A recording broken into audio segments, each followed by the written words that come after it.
Morning, everyone. Morning. Thanks for joining. Just give it another minute and then we'll dive straight in.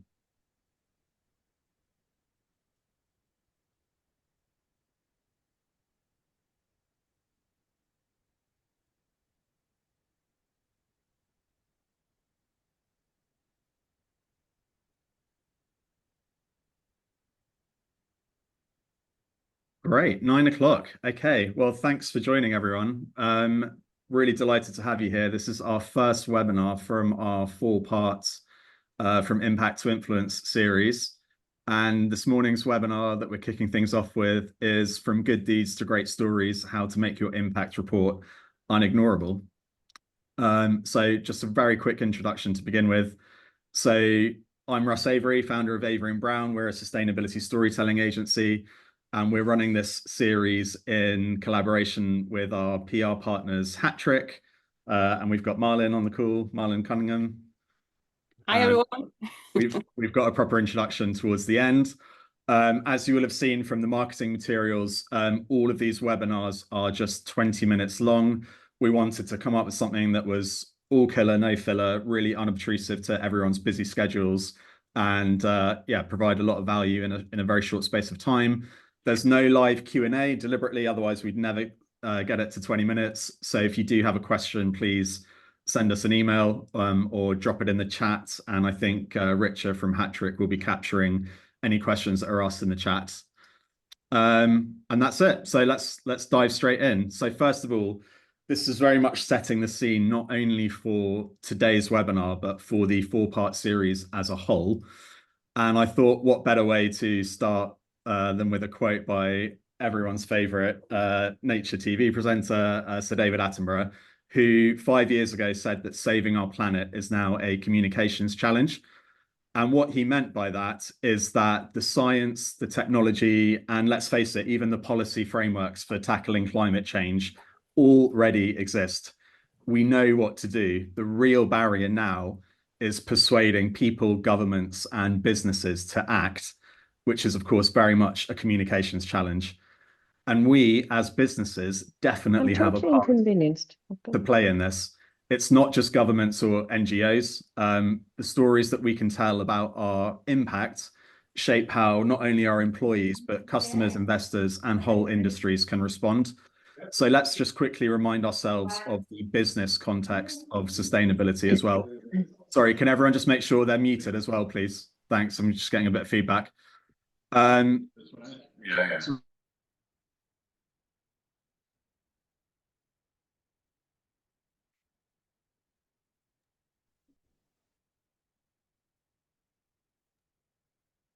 got muted as well, Malin. Yeah, sorry, I've just changed it.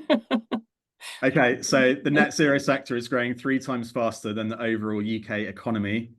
And also this stat here, a notable feature of the net zero economy is its strong multiplier effect. So where every £1 of value it generates creates an additional £1.89 in the wider economy.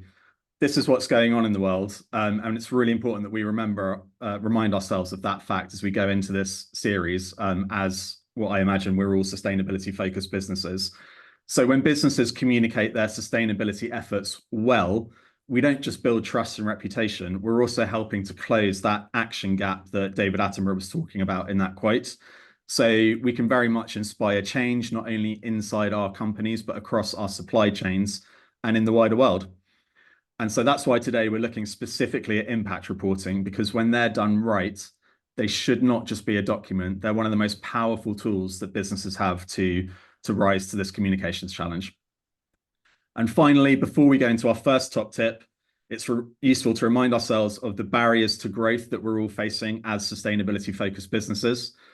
So number one is that the market is loud and crowded. So like everyone is now shouting about purpose. And standing out takes far more than just good intentions. Number two is that sustainability is under ever increasing scrutiny. So depending on what sectors you work in and what type of business you are, you've probably got some sort of regulations that you need to adhere to. Investors are looking at things with a more stringent eye. Number three, very important, greenwashing is a serious risk, as is green hushing. And that's why we've got a whole separate webinar dedicated to this, which is, I think, is webinar 3, but we'll cover that at the end. And then finally, which we're talking about today, is that most reports are dull and unread because they are predominantly data dumps that don't engage the audience and don't tell a story. And that is very much tip number 1.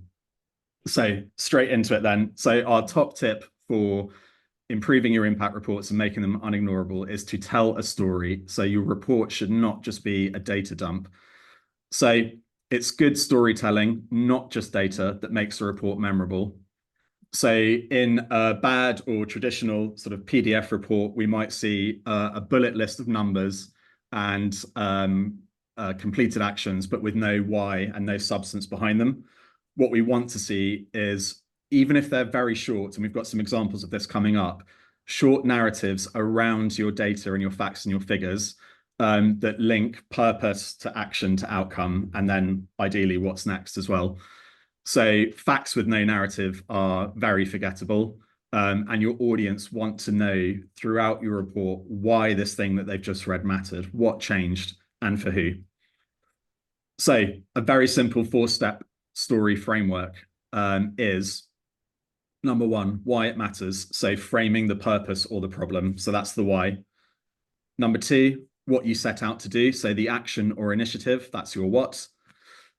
Number 3, what changed. So the outcome backed up by the proof or the data, obviously, and more on that later. That's your result. And then finally, what's next. So we're not just looking in the past when we do our reporting, we should be telling our audience what we're planning on doing and what's coming next as well. So that's your talking about momentum, future goals, and next steps. So that's the what now. So let's put that into a very quick example. So before, we might read in the report, this year we reduced waste by 40%. Okay, sounds impressive, but I really want to know a bit more context around that. So in the shortest narrative possible, if we take our framework, we've got, we saw how much construction waste was going straight to landfill. So we introduced a new recycling system on every site. In just 12 months, it cut our waste by 40%. Now we're working with suppliers to eliminate single-use plastics by 2026. This is a very simple example just for the sake of this webinar. But when I click and show you, how the framework works, you've got, we've got the why coming up there. And then this is the what we set out to do. Then you've got the what changed. And then you've got the final bits, which is what's next. So very simple example just to put the story framework into some sort of context, which is leading on nicely to top tip number 2. So we don't just want to present the numbers and data. We also want to put them into some sort of context within that narrative and show how they're translating into real world impact. So I want you all to translate as many metrics as possible in your reports into human impact, but also relevant comparisons for your audience, which is of course going to change based on your sector and your audience's interests and the industry that you operate in. And that's how you can easily make the data that you already have, use it to help you build a good story, creating trust and making the report far more engaging and memorable. So providing context and reminding us of the links to your purpose. So answer the question, so what, to make the data stick. So don't just say something like 25,000 kilowatt hours generated and leave it there, because I'm reading that thinking, okay, so what? Because I don't really understand that figure and the context. So by simply adding something like that's enough to power 9 average UK homes for a year, or 100 of our events. And this was taken because I did a presentation at the Sustainable Wedding Summit back in February, and there were lots of events-based businesses there, hence why that context was quite useful. And in addition to adding this type of context, I also want to be reminded throughout the report, literally as many times as possible, how the facts, figures, and achievements that you're telling me about fit into the bigger picture of your company's purpose and mission. So try and remember that as much as possible as well. So a very simple technique to use for this is convert. So putting numbers into human scale units. So for example, 25,000 kilowatt hours is enough to power 9 average UK homes for a year. then compare. So a comparison really helps you contextualize that. So anchor it to something familiar to your audience, like I just talked about. So maybe that's 100 weddings or the electricity used by your entire office in a year. So just the more specific to your audience and stakeholders, the better.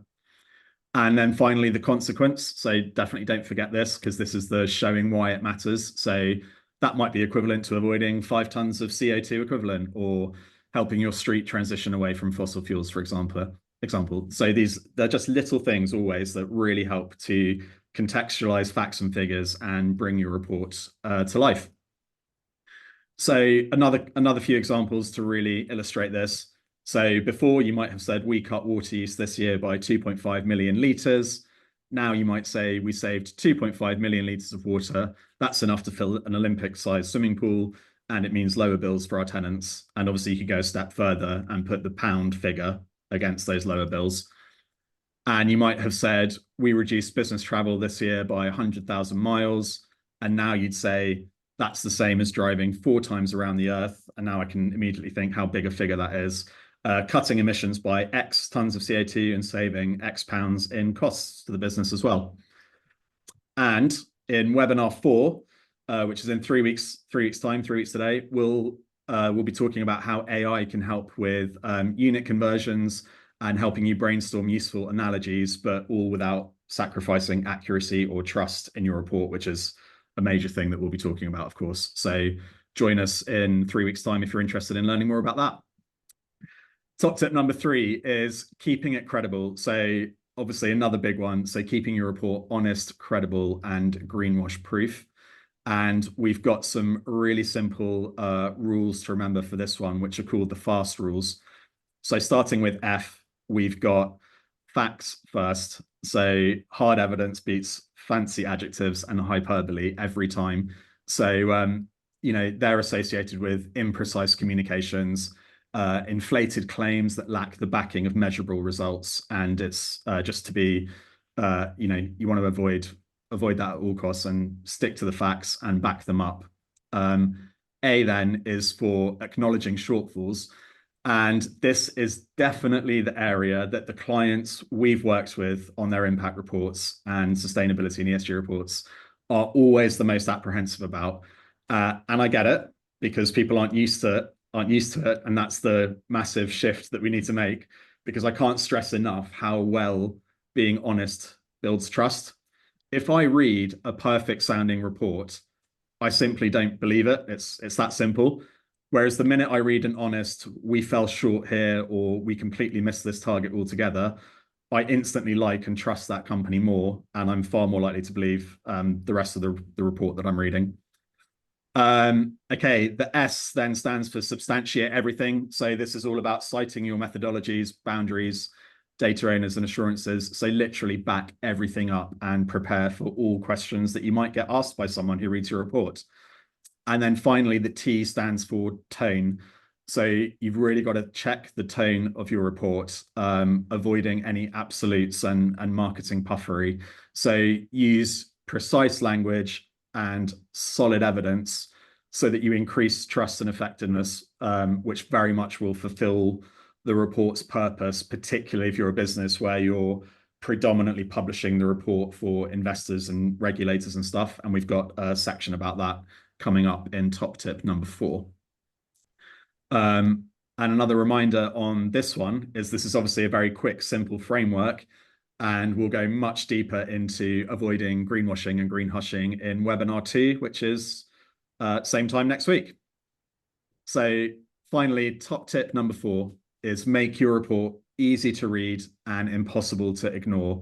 So you can do this by through the design and through choosing a structure that serves your goals and your readers.